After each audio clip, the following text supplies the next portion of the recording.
Hi, I'm going to show you how to set up the Tritech Quick Change Multi-Fluorophore Fluorescence Dissecting Scope. We have a couple of different bases available.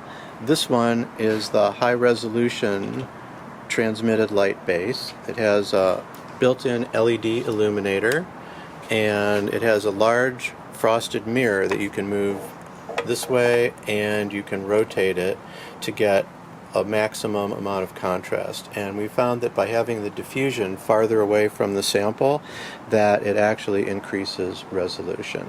So to set it up, it's really simple. You just take the scope, slide it over the pole,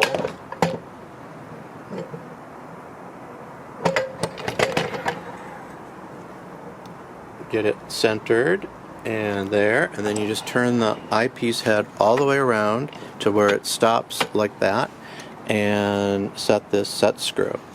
And everything's all set. The slider holder is already installed, and this is how you change magnifications on the microscope and so on. And this base doesn't have a built-in power supply, so it has this power supply over here. One knob is for controlling the illumination of through the base, and this one is going to be for controlling the fluorescence illumination in a minute. This version has a foot pedal, which you can use to just click on the illumination like that to have some balance when you're doing fluorescence work. Okay, so as far as the fluorescence stuff goes, it's super easy with this slider. It has these really strong magnets and more really strong magnets down here with guide holes. So first I'll show you how it works in the microscope. These act as stops to align the slider. So it stops in each position and lines up. These are two of the modules. They're dual modules. There's two LEDs in there and nice dichroic filters, and so the beams are going to intersect in the plane of focus. And then there's a dichroic emission filter. And as far as installing them, it's super easy. We have this slider which has magnets and holes here, and all you have to do is get a module close to the slider, and it grabs on and aligns itself perfectly. That was a eGFP module. Here's an mCherry module. There you go. Okay, now it slides into the microscope.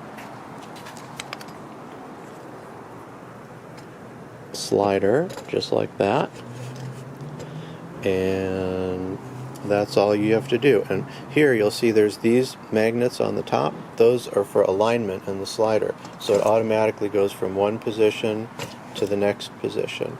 Now if I turn down the top illumination and plug in the slider into the power supply, now you can see that there's a bright light there. Since the light can be very bright and you might be working in a dark room to see dim fluorescence, we have this anti-glare shield, and it just slides right into this slot in the slider holder like that, and then you can see that that blocks the light so it doesn't come through. And there's probably enough room to work with your hands behind this, but if there's not and you need more room, you can use it this way also, like that. And then there's a lot more room. If you want to do photography of your fluorescent images, that's really easy to do because it's a common main objective mode microscope, so you can introduce things into the optical path. All we have to do is loosen this set screw, remove the head, and install the beam splitter. And tighten that, and then replace the eyepiece head up here. And now there's a lever which allows you to switch between photography mode and binocular observation. So what happens is it splits the light from the left eyepiece to the camera that's installed up here. It also has a diaphragm that you can use to sharpen the image if necessary.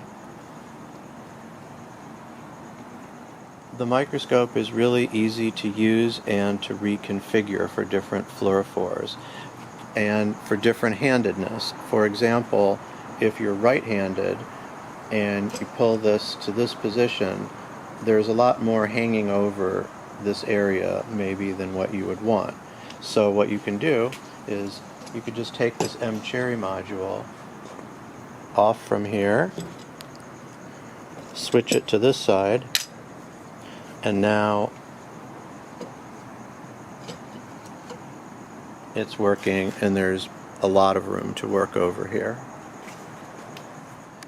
The microscope is available in different configurations. For example, we have a different base, this more standard base actually, which is wider than this one and not as tall. And that one has a built-in power supply where the bottom light is controlled on this side, and there's a knob in the back to control the fluorescence intensity. With either choice, it's super easy to use and gives you good bright fluorescence even with dim fluorophores. Thanks a lot.